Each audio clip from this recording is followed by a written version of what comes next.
नमस्कार, सुबह के 7 बजने वाले हैं। आप देख रहे हैं खबर गर्मा गर्म। मैं हूं नीलू। बुलेटिन की शुरुआत इस वक्त की एक बड़ी खबर के साथ करते हैं। प्रतापगढ़ में देर रात एक भीषण सड़क हादसे में एक सिपाही समेत 5 लोगों की मौत हो गई है। हादसा पीपरी खालसा गांव के पास उस वक्त हुआ जब तेज रफ्तार बोलेरो कार एक पेड़ से टकरा गई, जिससे कार सवार 5 लोगों की मौके पर ही मौत हो गई। सभी लोग एक शादी समारोह से लौट रहे थे। मृतकों में शामिल सिपाही संदीप यादव की रविवार को ही सगाई हुई थी। संदीप यादव मऊ जिले में तैनात थे और रविवार को अपनी सगाई के बाद वो अपनी साली के शादी समारोह में शामिल होने गया था। 5 युवकों की दर्दनाक मौत के बाद पूरे इलाके में कोहराम मच गया। मौके पर पहुंची पुलिस ने गैस कटर से काटकर शवों को बाहर निकाला है गाड़ी से। सभी मृतक खजोहरी गांव के रहने वाले हैं और आपस में रिश्तेदार बताए जा रहे हैं। एंगेजमेंट हुआ था किसका? भैया का 2013 के बैच के सिपाही थे। अभी छुट्टी पे आए थे, आज एंगेजमेंट था, कल ड्यूटी पे जाने वाले थे।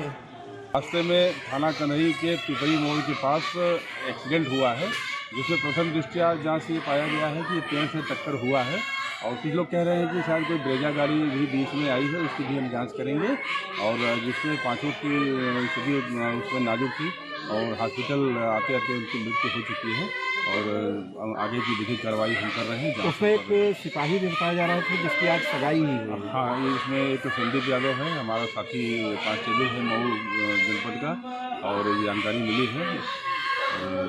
विशेष कार्रवाई हम यहाँ पे कर रहे हैं। और लखनऊ में डॉक्टर शकुंतला मिश्रा पुनर्वास विश्वविद्यालय का दीक्षांत समारोह है। समारोह का शुभारंभ राज्यपाल आनंदीबेन पटेल करेंगी। सीएम योगी भी इस कार्यक्रम में शिरकत करेंगे। ये कार्यक्रम सुबह 11 बजे से शुरू होगा। विश्वविद्यालय परिसर में डाकघर का शुभारंभ भी किया जा रहा है। विश्वविद्यालय पर डाक टिकट जारी किया जाएगा। भारत रत्न अटल बिहारी वाजपेयी की प्रतिमा का अनावरण भी किया जाएगा। अटल जी की कविता पर आधारित 8 गैलरी का भी आज सीएम योगी उद्घाटन करने वाले हैं। इसके साथ ही कई भवनों का भी आज सीएम योगी लोकार्पण करेंगे।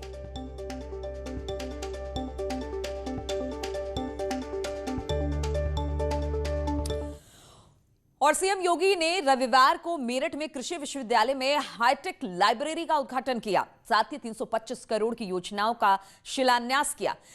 इस मौके पर सीएम योगी ने पश्चिमी उत्तर प्रदेश के किसानों की जमकर तारीफ की और कहा कि 1857 से आजादी की लड़ाई की शुरुआत करने वाली ये पावन माटी है, जिसके किसानों ने अपनी कड़ी मेहनत से इस इलाके को समृद्धशाली बनाया है। केंद्र और राज्य सरकार की कोशिश है कि किसानों की आमदनी बढ़ाई जाए।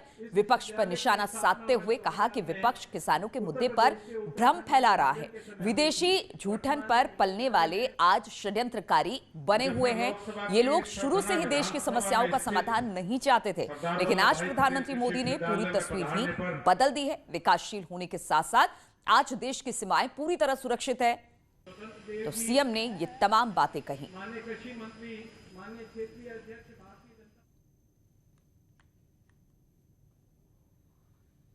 कि पश्चिमी उत्तर प्रदेश के विकास में किसी भी प्रकार की कोई कोताही नहीं आने दी जाएगी। यहां की बहन बेटियों की सुरक्षा के साथ भी किसी को खिलवाड़ नहीं करने देंगे। और हमने पुलिस प्रशासन को साफ कहा है,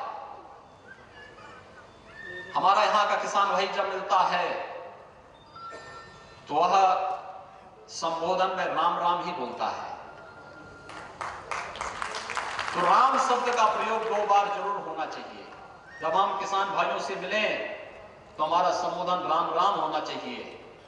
और जब सुरक्षा के साथ सेंध लगाने वाले कोई भी ऐसा दुराचारी अपराधी बहन बेटियों की सुरक्षा के साथ सेंध लगे तो उसकी राम नाम सत्य है की यात्रा भी निकलनी चाहिए। और सीएम योगी के ड्रीम प्रोजेक्ट नोएडा में बनने वाली फिल्म सिटी बनाने के लिए तैयारियां अब तेज हो गई हैं और इसके लिए डीपीआर बनाने वाली एजेंसी का आज चयन किया जाएगा। इसके लिए टेक्निकल टेंडर 11 दिसंबर को खोला गया था। इस बारे में यमुना अथॉरिटी के सीईओ डॉक्टर अरुण वीर सिंह ने बताया कि टेंडर प्रक्रिया में शामिल कंपनियों ने प्रेजेंटेशन दे दिया है।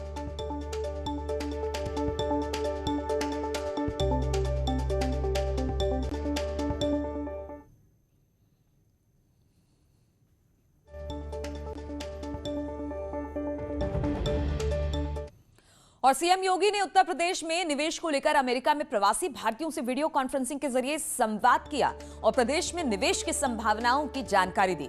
इस बैठक का आयोजन Uttar Pradesh association of north America ने UP investment and tourism event को लेकर किया था, जिसमें सीएम योगी ने प्रवासी भारतीयों से बातचीत की।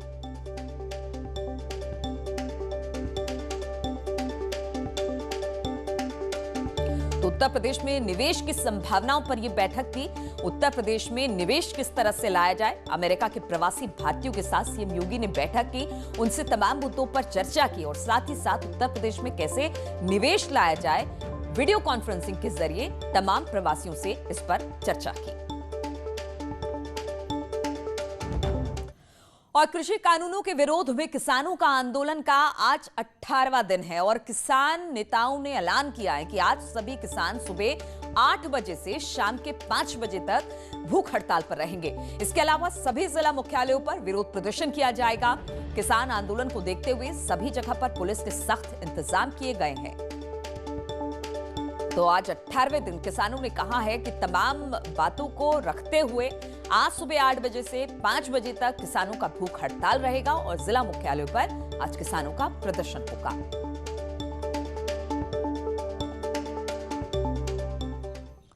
और इधर कृषि कानूनों के विरोध में किसानों ने मेरठ, हापुड़, गाजियाबाद में हाईवे को टोल फ्री कर दिया। जयपुर आगरा हाईवे पर बड़ी संख्या में किसान मौजूद हैं। किसान आंदोलन को देखते हुए सुरक्षा की व्यवस्था भी वहां पर कड़ी कर दी गई है ताकि किसी तरह से किसान आगे ना बढ़ पाए, लेकिन किसानों का आंदोलन लगातार तेज होता चला जा रहा है।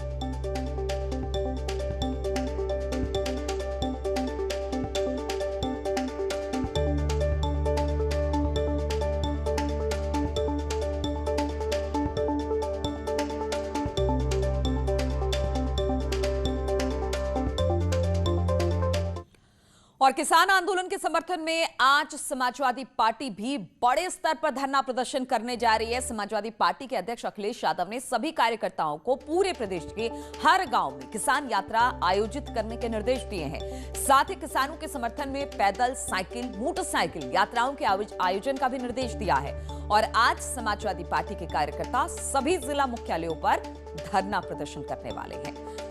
तो लगातार अब किसान आंदोलन को लेकर राजनीति चल रही है और इसी राजनीति में समाजवादी पार्टी पूरी तरह से सक्रिय दिखाई दे रही है और आज इसको लेकर किसान आंदोलन के साथ समाजवादी पार्टी भी अलग अलग जगहों पर प्रदर्शन करेगी।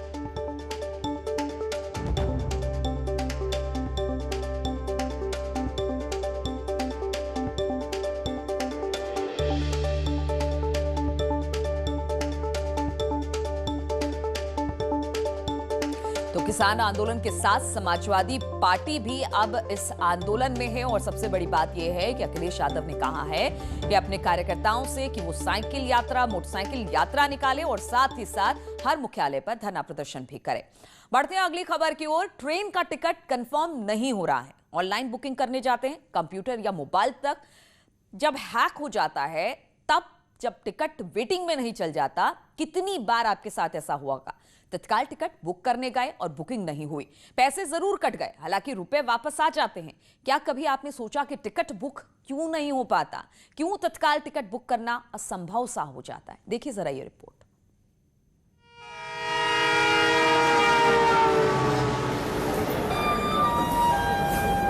यात्रीगण कृपया ध्यान दें, तत्काल टिकट पर तुरंत डाका डालने वाले गैंग को बस्ती में गिरफ्तार किया गया है। ट्रेन का टिकट बुक करवाना हो और वो भी तत्काल में, तो फिर किसी भी हिंदुस्तानी के पसीने छूट सकते हैं। रोज सुबह 10 बजे का इंतजार करना और फिर 1 सेकंड में टिकट वेटिंग में चला जाना। आखिर 9:59 के बाद ऐसा क्या हो जाता है कि तत्काल टिकट बुकिंग नहीं हो पाती? और अगर होती भी है तो फिर कंफर्म की जगह वेटिंग में क्यों चली जाती है? बुकिंग शुरू होने की कुछ मिनट पहले ही जहां सीटें अवेलेबल दिखती हैं, तो वहीं कुछ सेकंड में वेटिंग रिग्रेट लिखकर आ जाता है। आखिर ऐसा क्यों होता है? आज इन सवालों का जवाब न्यूज़ 18 आपको बताएगा और दिखाएगा कि आखिर वो कौन लोग हैं जिन्होंने तत्काल टिकट पर सेंधमारी की है। यूपीएसटीएफ ने बस्ती जिले से सद्दाम हुसैन नाम के एक शख्स की गिरफ्तारी की है। सद्दाम पर आरोप है कि वो तत्काल टिकट बुकिंग में सेंधमारी करता था। तत्काल टिकट बुकिंग के लिए सद्दाम अलग अलग ऐप्स का इस्तेमाल करता था। उस ऐप्स के माध्यम से सद्दाम एक साथ कई टिकटें बुक कर लिया करता था और बाद में उसे ब्लैक कर पैसे कमाता था। जितनी देर में हम और आप टिकट का डिस्प्ले भरते हैं, उतने में ही शातिर टिकट बुक करने वाले अपना काम करके निकल जाते हैं। उन यात्रियों को कंफर्म टिकट नहीं मिल पाता जिनके लिए तत्काल टिकट सर्विस शुरू की गई थी। बस्ती में से आरपीएफ ने मनोज महतो नाम के एक शख्स को गिरफ्तार किया है। लास्ट ईयर यहाँ पे एक IRCTC के गैंग का पर्दाफाश हुआ था, उसी में ये मुकदमे में बातचीत चल रहा था और हमारी और आरपीएफ की जो टीम है वो लगातार इनकी गिरफ्तारी का प्रयास कर रही थी और पूछताछ की गई तो इनके पास से 2 लैपटॉप बरामद हुए थे, 2 मोबाइल बरामद हुए इनके पास में, 3 इनके पास में फर्जी Aadhaar card, driving licence, PAN card और अन्य दस्तावेज मिले हैं। मनोज महतो उस गैंग से जुड़ा है जिसकी तलाश उत्तर प्रदेश की पुलिस 3 सालों से कर रही थी। मनोज महतो से जुड़े बाकी लोगों को पुलिस ने पहले ही गिरफ्तार कर लिया था, लेकिन ये गिरफ्त से बाहर था। अब इसे बस्ती रेलवे स्टेशन से गिरफ्तार कर लिया गया है। इस पर भी आरोप है कि ये तत्काल टिकट बुक करने के लिए सॉफ्टवेयर का इस्तेमाल करता था। लेकिन आरोप ये भी है कि रेलवे का फर्जी सॉफ्टवेयर बेचता था। उसी सॉफ्टवेयर की मदद से ये तत्काल टिकट बुक करता था। रेलवे पुलिस ने जब मनोज महतो को गिरफ्तार किया तो उससे पूछताछ की तो कई चौंकाने वाले खुलासे सामने आए। नोएडा के एक प्रॉपर्टी का एक एग्रीमेंट पेपर इनके पास से बरामद हुआ जिसमें करीब 1,26,00,000 रुपए का एक फ्लैट इनके द्वारा बुक कराया गया था, जिसमें 17 लाख का इनके द्वारा पेमेंट कर दिया गया था। ये पेपर भी इनके पास से जब्त किया गया है। इसके अलावा गाजियाबाद में एक फ्लैट इन्होंने और खरीदा है जिसकी कीमत करीब 18 लाख रुपए है, उसके भी प्रॉपर्टी के पेपर इनके पास से बरामद हुए हैं। मनोज महतो ने टिकट की कालाबाजारी करके करोड़ों रुपए बनाए हैं। उसके खातों में करोड़ों का लेन देन भी हुआ है। पुलिस ने जब उसके कागजात खंगाले तो उन सभी लेन देन का खुलासा हो गया, जिसकी मदद से इसने नोएडा और गाजियाबाद जैसे शहरों में फ्लैट्स बुक करवाए हैं। इन फ्लैट्स की कीमत करोड़ों में है। जो कैश है वो एक व्यक्ति है उनके अकाउंट में इनके द्वारा जमा कराया जाना उसमें लिखा गया है और इसके अलावा 3 करोड़ रुपए का और ट्रांजैक्शन है। टोटल करीब 15 करोड़ का इसमें टोटल इनका ट्रांजैक्शन उनके रजिस्टर्स में डिटेल इसकी मिली है, जिसकी जानकारी की जा रही है। मनोज महतो और सद्दाम हुसैन की गिरफ्तारी के साथ ही उस गैंग का भांडाफोड़ हो गया जो तत्काल टिकट पर तुरंत डाका डालता था। इन शातिरों की वजह से उन लोगों को तत्काल टिकट नहीं मिल पाता था जिन्हें इसकी जरूरत होती थी। बस्ती से हफीजुर रहमान के साथ ऋषभमणि त्रिपाठी, न्यूज़ 18 लखनऊ। और रुकेंगे यहाँ पर छोटे से ब्रेक के लिए, बहुत जल्द लौटते हैं।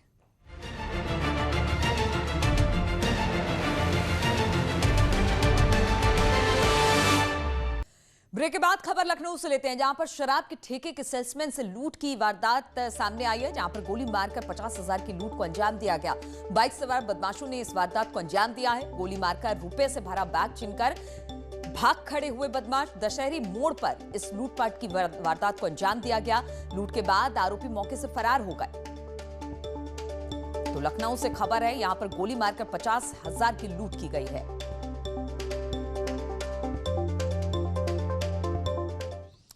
और लखनऊ से ही खबर है, यहां पर विवाद में चली गोली, पिता पुत्र के विवाद में गोली चली है। बताया जा रहा है रिटायर्ड इंस्पेक्टर नईम खान के बेटे से विवाद हुआ था। विवाद के दौरान गोली चली, गोली लगने से बेटा घायल हो गया है। आरोपी पिता फिलहाल मौके से फरार बताया जा रहा है। तो पिता पुत्र के विवाद में गोली चली, बताया जा रहा है कि जो गोली चली उससे पुत्र घायल हो गया है और पिता फरार बताया जा रहा है।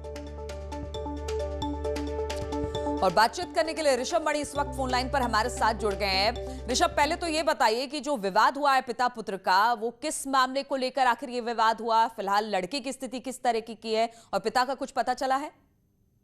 देखिए, जो बताया जा रहा है उसके मुताबिक जो पुत्र है जो है वो शराब का आदी बताया जा रहा था और हमेशा पिता को लेकर इस बात से विवाद होता था। पिता उससे कहते थे कि शराब छोड़ दो, बावजूद इसके ये वो नहीं छोड़ रहा था, जिसको लेकर अक्सर पारिवारिक कलह होती है। कल देर शाम भी बताते हैं इसी बात को लेकर विवाद शुरू हुआ है। अवैध असलाह किसने निकाला इस चीज की पुष्टि नहीं हो पा रही है, लेकिन दोनों में विवाद मारपीट के दौरान ही गोली चली है। जुनैद के पेट में गोली लगी है। देर रात जो पुलिस ने बताया उसके मुताबिक डॉक्टर ये कह रहे हैं कि जुनैद खतरे से बाहर है, लेकिन नईम खान जो पुलिस विभाग में ही तैनात थे, इंस्पेक्टर रैंक के, वो क्लरिकल कैडर के अफसर थे, वहां से रिटायर हुए हैं। नईम खान देर रात तक फरार थे। आज अगर वो पकड़ में आते हैं तब तमाम चीजें और सामने आएंगी। हालांकि उनकी पत्नी का यही कहना है कि शराब पीने को लेकर पिता पुत्र में काफी समय से विवाद चल रहा था। ठीक है, एक और खबर आई है ऋषभ की 50,000 की लूट की गई है। गोली मारकर एक व्यक्ति से ये लूट की वारदात को अंजाम दिया गया है। ये कहाँ की घटना है? तो ऋषभ बता रहे थे कि किस तरह से विवाद हुआ पिता पुत्र में। पिता जो है वो पुत्र शराब का आदी था और इसी दौरान गोली चली पिता की तरफ से। बेटा घायल हो गया है, लेकिन पिता इस वक्त फरार बताए जा रहे हैं। और प्रयागराज से खबर लेते हैं। प्रयागराज में युवती से गैंगरेप का मामला सामने आया है। ऑर्केस्ट्रा में काम करती थी पीड़ित महिला। काम दिलाने के बहाने किया गैंगरेप। 4 युवकों ने इस वारदात को अंजाम दिया है। एक आरोपी इसमें गिरफ्तार किया गया है, जबकि 3 इसमें फरार बताया जा रहा है।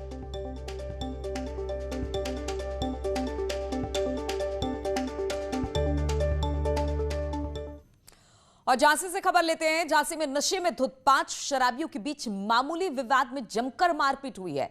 मामला इलायत चौराहे का है, जहां पर 5 युवकों के बीच जमकर लात घुसे चले। इसी बीच किसी राहगीर ने इनका वीडियो बना लिया। मारपीट की सूचना पर मौके पर पहुंची पुलिस ने 5 शराबियों को हिरासत में ले लिया। शराबियों ने पुलिस के साथ भी इस दौरान अभद्रता की।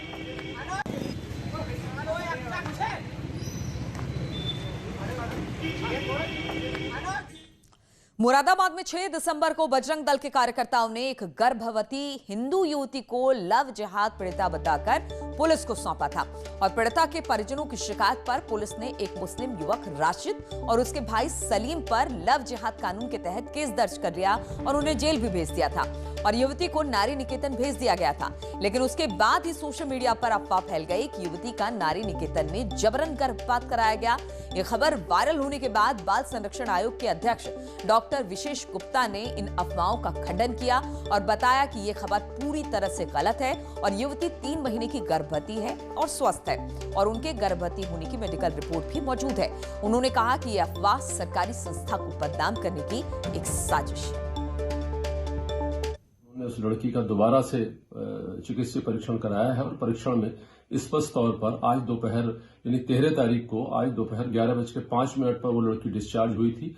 तब तक उसके बालक जो है उसमें धड़कन थी और जो रिपोर्ट थी उसमें 3 माह का गर्भ स्पष्ट दिखाया गया है। तो जो कल समाचार पत्र में खबर छपी थी वो झूठी है, उसका खंडन किया जाता है।